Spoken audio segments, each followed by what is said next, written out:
All right. I'm John Hazel, automation expert and business strategist. And I'm Kevin Miller, software lead and senior podcaster. And this is the Automate and Elevate podcast, where we help you build systems, create leverage, and scale your business.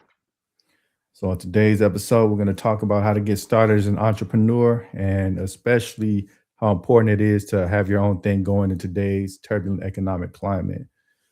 Yeah, it's good to have you back, John. Yeah, let's dive into this subject because so many layoffs going on, and there's not very many companies hiring right now. So both of those combined, if you're not doing your own thing, you're going to be in a lot of trouble economically. Yeah. Yeah. And I've heard that entrepreneurship is on the rise right now because we have so many AI tools that just lower that barrier of entry and reduce the friction, right? I definitely believe it. I mean, you know, coupled with the increasingly more powerful set of tools and the fact that companies are not hiring, you now have an unprecedented opportunity to start your own thing. And in your opinion, what are some of the key tools that people need to be on the lookout for? Yeah. I'm going to give, let's see, where should we start? Let's start at just kind of the basics. Like you you have skill sets. Everybody has skill sets. So figuring out how do I monetize those skill sets personally. And there's an art to that, right? And sometimes, a lot of businesses, a lot of startups, before they can monetize, they just have to get off the ground with something. They have to just gain traction and attention. And it's like they may not have even figured, they might have some ideas, like maybe we'll go an advertising play, maybe we'll go, but they just start somewhere. They start gaining awareness and attention in some manner, right? So first is like, what's a skill set that you think you're pretty good at and you want to lean into, and figuring out how to lean into that a little bit in the economy you're in, wherever you're at, right? And I think if you're not sure what that is yet, part of that is maybe just going to different networking meetings, joining online groups, going to meetup.com and just find um, business meetups, small businesses, and just start getting around the right people. And it's okay to be there, and they're going to ask you, what do you do? What are you doing with your time? What's your business? Whatever. And just to say, I'm not really sure yet. I just know I need to do something. And so I'm trying to get around the right people. And there's nothing wrong with that. So I think that's the first thing is like get you start getting momentum when you start getting around people and you start thinking about it. And then there's this like law of attraction where if you're thinking like I will, within a few months or whatever it is, like I will be making money on my own. I will be an entrepreneur, and you just start thinking that way, then your mind is automatically going to start looking for opportunities that are coming your way, and you're going to start to see the open doors that you wouldn't have seen otherwise. So I think you start there. To answer your specific question as far as the tools, I'll just say the tools that I use. I have switched fully to Claude. I've used ChatGPT for a long time. Um, ChatGPT is great. I've just really liked the way Claude interacts with me, and the way we function as like thought partners and brainstorming together, and like some of the stuff has literally, and I'll have a business conversation with Claude, like trying to figure out how much I'm going to, trying to build out an estimate for a proposal for a client or something like that. And Claude has like dug into some things with me that have brought me almost to tears, where it's like, hey, you're not valuing yourself enough, right? And it's like it's been able to identify sometimes what's going on under the surface better than any other AI tool has for me. So that's my daily chatbot driver. And then I use one of the lesser known things right now probably is gamma.app, and it's fantastic. I think like most of the people that are constantly in AI tools are aware of this. It's not super small and niche, but the most of the general public doesn't know about this tool, and it's fantastic. So gamma.app, and you can build slide decks, build presentations, or you can build documents and PDFs from it. And so usually I'll like brainstorm and like flesh out the text content of a proposal with Claude, and then I'll take that and drop it in Gamma and have it build out a really formal looking proposal or a slide deck for presentation, right? So that's real. It's gotten really good. So like those are two tools that can help you in particular, like with the sales side and the strategy side. Is like just start working with a chat bot and saying like, okay, I mean, just stream of consciousness, like here's a bunch of skill sets I have and I need to monetize something, like help me build a strategy for that, right? That's where I would start. So, like, well, what are some of the actual seams that you're seeing that the average person they can provide value to a business? People typically think like, okay, websites, but aside from websites, what are some services that the average person can reasonably bring to these businesses? I mean, that's highly dependent on the things you've learned. I would say like if you want to find a new skill set, I mean, there's a lot of good ones right now. And it, on the one hand, like it's important to look at the trajectory of things and not get too set. I just in general I wouldn't get too set on one thing because we're all going to have to pivot. Like in general, the last 30 years, most people have to pivot once or twice in their career. Like if you started as a software developer in the 90s and you're still developing software now, you've had to learn some different tech stacks, different frameworks. Even if you were able to stay in the same language, you had to learn new things. But most of the time, you're having to learn new languages, right? Um, the way that's been for software is kind of the way all knowledge work is going, because we're having like every 6 months these tools are getting like massively better, exponentially better. And so we have to like what the things that I do, what web design looked like for me um, 5 years ago looked completely different 3 years ago, and then 2 years ago and 1 years ago and now 6 months ago and 3 months. I mean, literally it's at this point it changes about every 3 months with what my process is with web design and development. I'm still doing it, but AI is doing a ton of the legwork for me, and because of that my websites are getting better and better, and everything's more efficient, right? um, so i think um, I think knowing yourself very well. And one of the things I would do is go to personalityhacker.com and they have a Myers-Briggs assessment there. If you already know your Myers-Briggs and you feel very confident about it, then I would just use that in your chats with Claude and say, for me, I'm an INTP. And so I can have Claude talk with me that way, but also I can say, like, I'm an INTP. Here's, all the things I have experience in, and just stream of consciousness, like take 5 minutes, think back for the last 10 or, however many years you've been on the workforce, and like start stream of consciousness randomly saying things that you've done and say like, can you help me come up with some ideas of skill sets that I could monetize through entrepreneurship, right? This makes a big difference when in the way that Claude communicates with you, because there's just so much research and so much known about the Myers-Briggs that that's like just a quick shortcut and hack to be able to unlock a lot more with AI. But if you haven't taken the assessment, when you take it, I say take it as fast as you can so that your subconscious is answering, because I've mistyped myself in the past as an ENTJ and other things that I'm definitely not, because I had this aspiration of how I wanted to function, who I wanted to be, what I wanted my personality to be, or because of what the season was demanding of me. But when I finally like answered the assessment stream of consciousness as fast as I could, then I was like, yep, INTP, that's definitely right, right?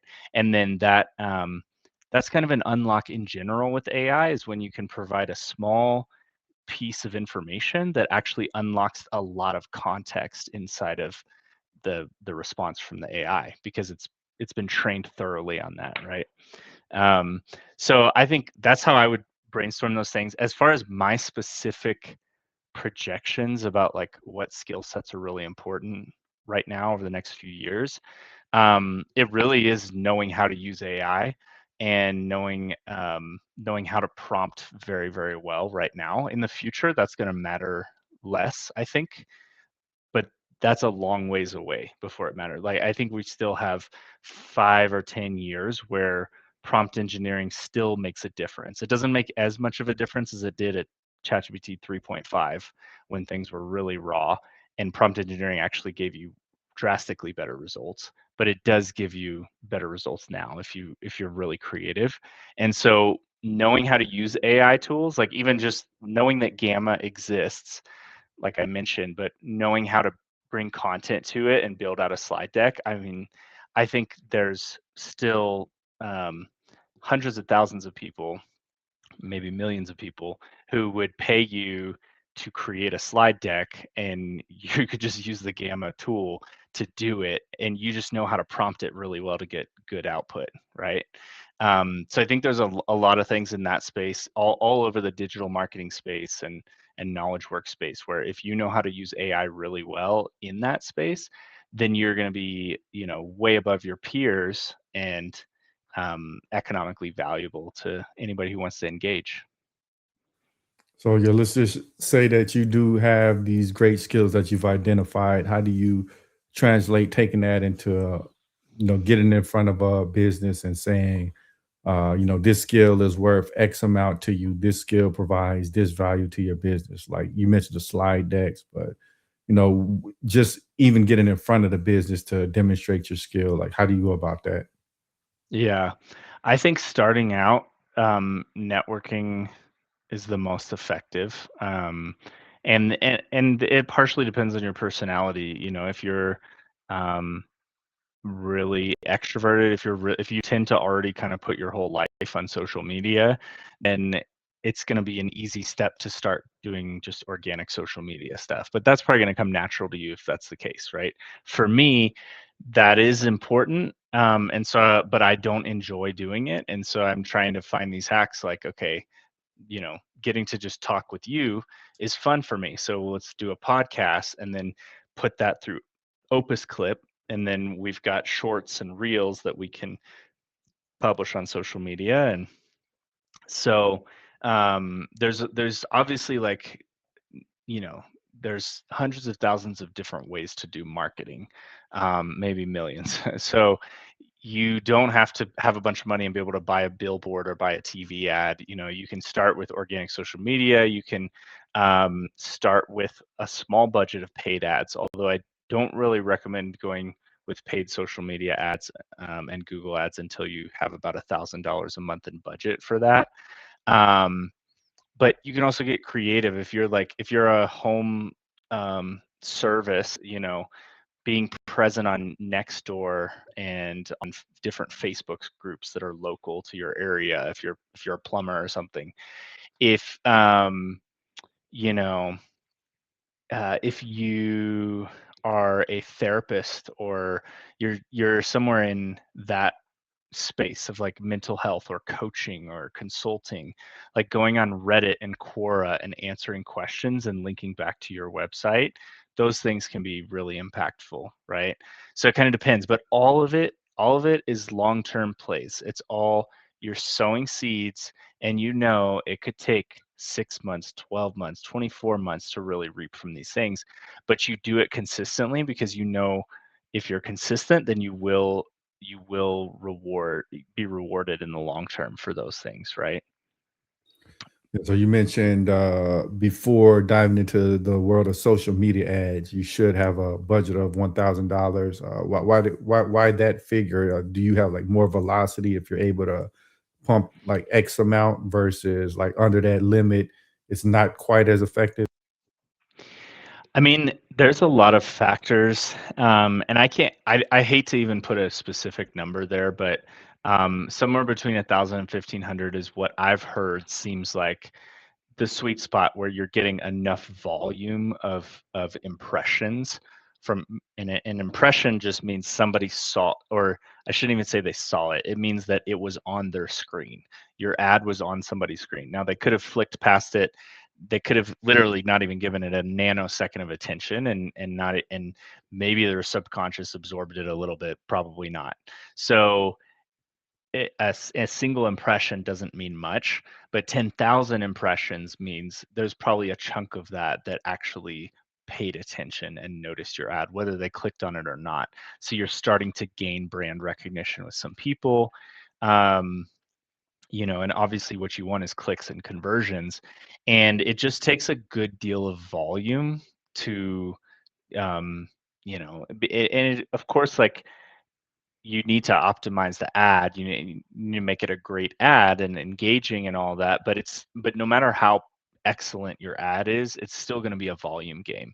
You could have the most intriguing ad in the world, and you're not going to exceed, like, nobody's going to get like 50% of conversion on their impressions. It's just makes no sense. It's not possible. So it's a volume game. And so that's why I say you kind of probably want to have a higher amount before you lean into that. I would focus the budget in other ways. And, for some people, $300 of direct mail, emailing their surrounding neighborhoods might be far more valuable than $300 of paid ads, right?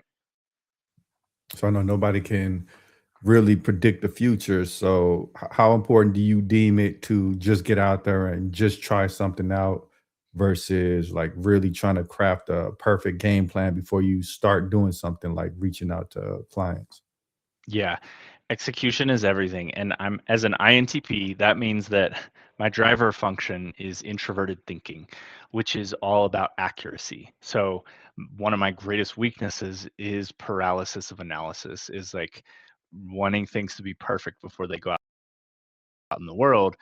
But then I'm really distracted, and I can easily start things, not finish them. And so I have to create disciplines for execution to kind of, um, as coping mechanisms, to deal with the weaknesses that my personality inherently has. So um, so there's different weaknesses. The way I've learned to do this the best is by taking the working genius assessment. It's like $25, but it makes it so clear, like, how you get work done and kind of where your weaknesses are. So for me, my working geniuses are invention and wonder. And basically every project goes through three phases. You have ideation, activation, and implementation. And each of those have two geniuses until you get to the end. So you have wonder, which is, being able to think like the world should be better and here's how, and like being able to identify opportunities. And then invention, that says, okay, here's how we can get there from here, and conceptualizes that. And then in activation, you have discernment, which is like perceiving and figuring out what things need to be modified about the invention. And then galvanizing, which is rallying people to action around the what needs to be done. And then you have the implementation phase. And in implementation, you have you have enablement, which is just like supporting the vision. How can I help? And just loves to execute in a way that supports the team. And then you have tenacity, which is like actually tying up the loose ends, checking off the boxes, right? So for me, I know my working geniuses are invention and then wonder, which means I put the cart before the horse and I start inventing something before I've even thought through, is this something I need to solve, right? And then my frustrations are tenacity and galvanizing. So it's easy for me to not complete those things, right? So my coping mechanisms are to, one, surround myself with people who have the geniuses of tenacity and galvanizing, to intentionally set my schedule up to where it encourages me. It makes it a little bit more automatic. I reduce the friction for execution. One of the things I use to keep myself focused, I work on a Mac and on a MacBook, and I have the Sticky Notes app. It's called Stickies.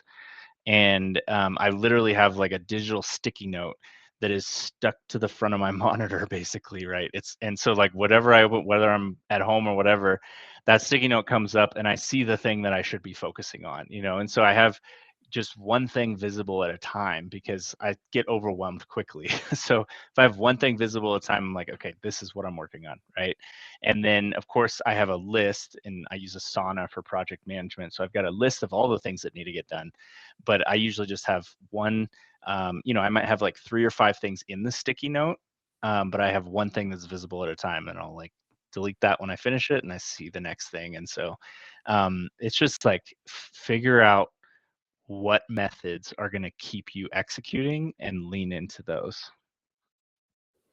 So I know in order to really be effective and get things accomplished, you have to do the right set of actions, and that involves prioritization. You have to be able to identify the tasks that produce the most value and that actually leads you towards accomplishing your goal.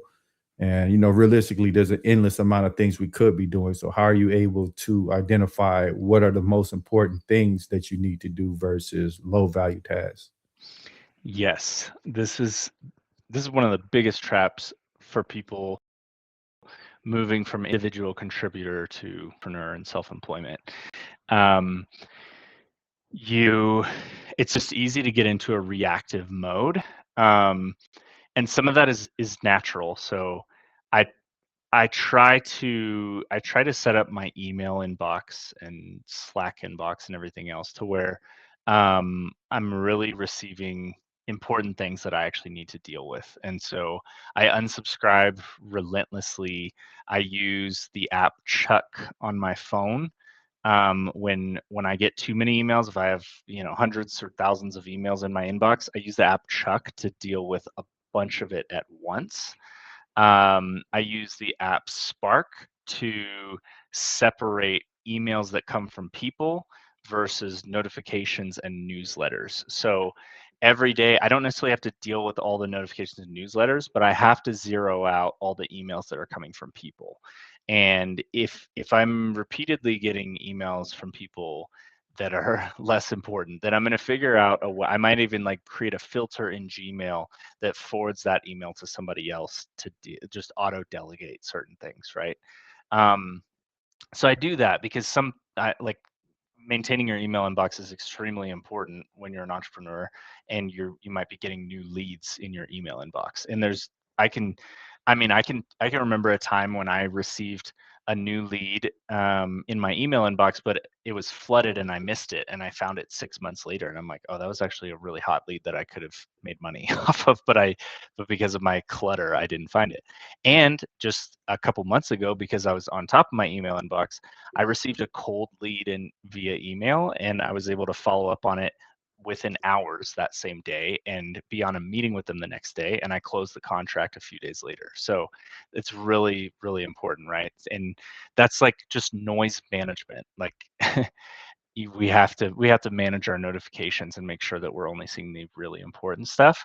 And then there's different tactics. I already mentioned the sticky notes thing, but I do sometimes I get overwhelmed, and I will copy out of my task management program like everything that I have to do and paste it into Claude and be like, help me prioritize this stuff. And there's different models that I can push it through. I really like the Horizons of Focus model from David Allen. I really like that. That's my favorite one. That's the one I usually go to because then it ties things. Is it really tied to the purpose and vision of where the company is going, or is it just busy work, right? Other ways you can do that, there's the model from Stephen Covey's 7 Habits of Highly Effective People. That's like the things that are urgent and important, which is like top, those are the things you're going to get done. The things that are urgent but not important, and then there's the things that are important but not urgent, and then not urgent, not important, right? So not urgent, not important, you scrap. If it's urgent but not important, you try to find a way to delegate it, or just minimize the time that you're giving it effort. If it's urgent and important, that's obvious, you're doing that immediately. If it's not urgent but it's important, those are the things that we all get caught up missing, because it's like those are the things that nobody's pushing us to do it, but as an entrepreneur you have to have these things that are going to grow your business, and you have to prioritize those things, right? And I would say like I like Donald Miller's a business is like an airplane, and your cockpit is your leadership. You have engines on both sides, and one engine is sales and the other engine is marketing. Now you can have a single engine airplane and you can run completely on sales or completely on marketing and do kind of product led growth, but most of the time, like, you're maximizing when you have both of those engines running, right? So it's like, I know I need to be doing something in those two places in order to grow my business, right? And your fuel is literally cash flow. Like, if like the the cash is going to be coming in and going out, so I got to make sure there's enough fuel to get us from here to our next destination, right? So I have a weekly rhythm of monitoring my cash flow and seeing, do I need to cut some of these SaaS softwares because we got a bunch of them? What do I need to do to optimize this and make sure we make it to next month and next year, right? So and then the body of the airplane is your operating expenses, and so you want to keep those low, which is kind of what I was just talking about. But you want to stay lean as much as you can. So I think, if you're giving some level of attention to your leadership, how you're leading the company, your sales, your marketing, your cash flow, your operating expenses, you're giving level of attention to each of those different areas of focus, um, and you have a good uh, product or service that people need, that there's a market for, then you're going to succeed in the long run. All right, to kind of wrap this thing up, let's talk about time segmentation because, like, as an entrepreneur, there's a lot of different hats that you have to wear. You're not just like a software developer, for example. You're not only doing coding, you also do marketing, strategizing, planning, counting, so on and so forth. So, in terms of like managing that, how do you choose to allocate your time? Like, what are the primary areas you should focus on as an entrepreneur? Like, where should you be spending most of your time? Yeah, I mean, different people function differently, So for me, my schedule is all over, and it also depends on what life circumstance you're in, right? So for me, right now, having a young child, like, I have to work around a complicated schedule, and so sometimes I'm working, 9 p.m. to 2 a.m., and just because I need a focus time, I need 5 hours of focus time, and usually it's getting certain projects off the ground for me. Like, there's a new website and I need to brainstorm, strategy on the website. I need to prototype the website. Those kinds of things I need deep focus time, right? So you should make sure, depending on what you're doing, you probably need at least one, maybe three deep focus times a week. And so figure out how you can work those into your schedule. And then um, as an entrepreneur, I mean, you get to choose, like, how much you want to work and how much money you're going to make, and um, you have to kind of decide what lifestyle you want, what's sustainable for you. For me, I tend to do this fluctuation thing where I get down to a few hours a week, and then I get up to a bunch of hours a week, and I fluctuate. And I continue to, like, expand my scale and reach. And so, like, if I'm okay, now I've got a bunch more clients, and so there's more revenue coming in, but I'm working 60 hours a week or whatever. I need to hire somebody else, bring somebody else on to so that I don't have to work that much. I need to spend a deep work session automating things, streamlining things, developing processes and templates, because I'm doing a bunch of redundant work each week, right? So you got to be flexible and versatile, but the best thing you can do is decide what kind of life you want, and then know that I'm not going to get there right away, but what are the steps to work toward that, right? So yeah, we've talked about a lot of things that are really going to help out these new entrepreneurs. Before we get out of here, what is your closing thoughts? Like, what did you want to impart, for to someone who is listening to this episode that they can take away that's really going to help them get their entrepreneurial journey started? Yeah. One, like, this is inevitable. Like, entrepreneurship will continue to be on the rise because we're more equipped with more tools than ever to be able to make our dreams happen.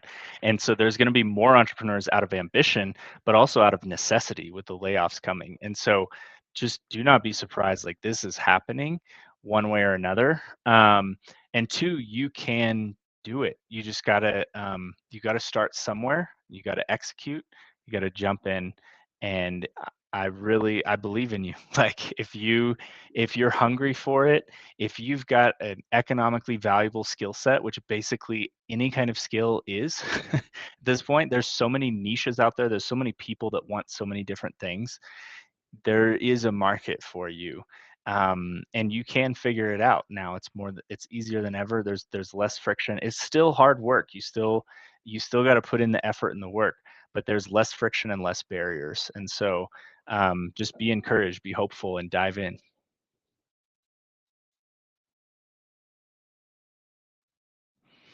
Absolutely, man. That was another amazing episode. Yeah, we'd like to thank everybody for tuning in. We'll catch y'all next time. Stay tuned in.